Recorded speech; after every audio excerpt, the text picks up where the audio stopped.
7 মাসের খরা কাটালো ভারতীয় শেয়ার বাজার। ক্ষতি সামাল দিয়ে এবার আয়ের মুখ দেখলো কারবারিরা। ভারত পাক উত্তেজনা কমতেই ঊর্ধ্বমুখী সেন্সেক্সে প্রায় 4% মতো লাভ। 4% মতো লাভ সেন্সেক্সে। 7 মাস ধরে যে খরা চলছিল সেই খরা কাটালো ভারতীয় শেয়ার বাজার।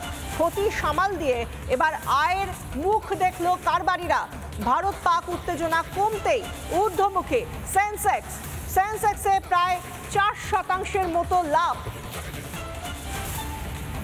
ভারত পাকিস্তানের মধ্যে যে উত্তেজনা, সেই উত্তেজনার পরিস্থিতি কমতেই ফের চাঙ্গা হলো শেয়ার বাজার। ঊর্ধ্বমুখী সেন্সেক্সে প্রায় 4% লাভ দেখা গেল। 4% মতো লাভ আজ দেখা গেল সপ্তাহের শুরুর দিনেই সেন্সেক্সে। যে 7 মাসের খরা ছিল সেই 7 মাসের খরা কাটালো দালাল স্ট্রিট। এই মুহূর্তে দাঁড়িয়ে যেখানে আমরা দেখতে পাচ্ছি যে আপাতত যে পরিস্থিতি তাতে ভারত পাক উত্তেজনা কমেছে এবং এই মুহূর্তে দাঁড়িয়ে যেখানে সিজফায়ার পরিস্থিতি রয়েছে, আজই দুদেশের ডিজিএমওর মধ্যে বৈঠক হওয়ার কথা রয়েছে সন্ধে, এবং সেই জায়গা থেকে এবার 7 মাস ধরে যে খরা ছিল সেই খরা কাটালো ভারতীয় শেয়ার বাজার। ক্ষতি সামাল দিয়ে এবার আয়ের মুখ দেখলো কারবারিরা।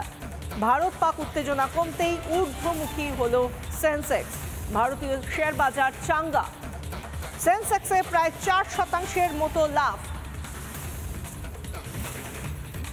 সেন্সেক্স বাড়লো 4%।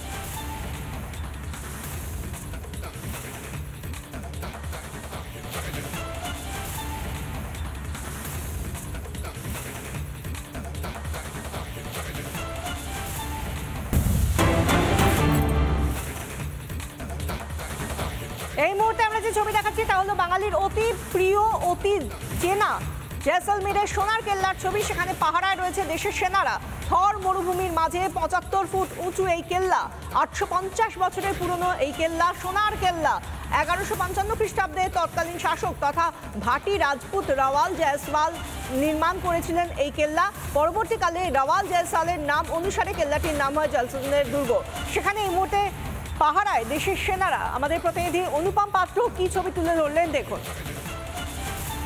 সকালে সূর্যের আলোর সাথে হলুদের রং দেয়, আর যখন সূর্যাস্ত হয় তখন ধীরে ধীরে সোনার রঙে পরিণত হয়।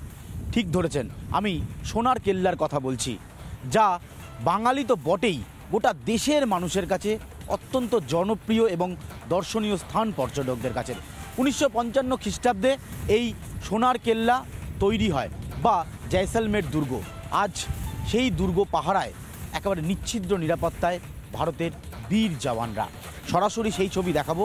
রজনীকান্ত বেরা আমার সাথে রয়েছে। আমি একেবারে আপনাদেরকে যে ছবি দেখাচ্ছি সেটা হচ্ছে সোনার কেল্লা বা সোনার দুর্গ বা জয়সলমের দুর্গ, যেভাবেই ব্যাখ্যা করা হোক না কেন। 1955 খ্রিস্টাব্দে এটা তৈরি হয়, যা ভারতীয় সংস্কৃতি, ভারতীয় ইতিহাসকে আরও একবার গুরুত্বপূর্ণ ভূমিকায় নিয়ে যায়।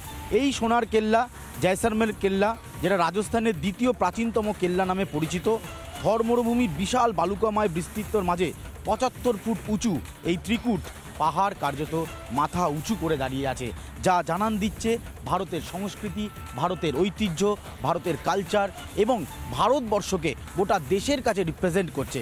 স্বাভাবিকভাবে এই সমস্ত ঐতিহ্য সংস্কৃতিকে বাঁচিয়ে রাখার প্রয়াস চালানো হচ্ছে, কারণ যে শত্রু এই মুহূর্তে ভারতের দিকে নজর করে আছে, সেই নির্লজ্জ পাকিস্তান এই জয়সলমেরে তারা মিসাইল ফেলছে, আর সেই মিসাইল নিষ্ক্রিয় করা হচ্ছে।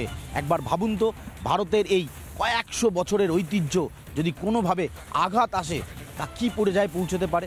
স্বাভাবিকভাবে এই সমস্ত ইতিহাসকে বাঁচিয়ে রাখার চেষ্টা একদিকে সেনাবাহিনী করছে, অন্যদিকে রাজস্থান পুলিশ করছে। আর এই জয়সলমেরের এই সোনার কেল্লা বা এই হলুদ বেলে পাথরের তৈরি 75 ফুটের দুর্গের দিকে তাকিয়ে রয়েছে গোটা দেশ। ক্যামেরায় রজনীকান্ত বেরার সাথে অনুপম পাত্র, রিপাবলিক বাংলা, জয়সলমের, রাজস্থান। নানা ধরনের কন্টেন্ট দেখার জন্য লাইক করুন, শেয়ার করুন আমাদের ফেসবুক পেজ, সাবস্ক্রাইব করুন আমাদের ইউটিউব চ্যানেল। পাশাপাশি অন্যান্য ব্রেকিং নিউজের জন্য অবশ্যই চোখ রাখুন রিপাবলিক বাংলায়।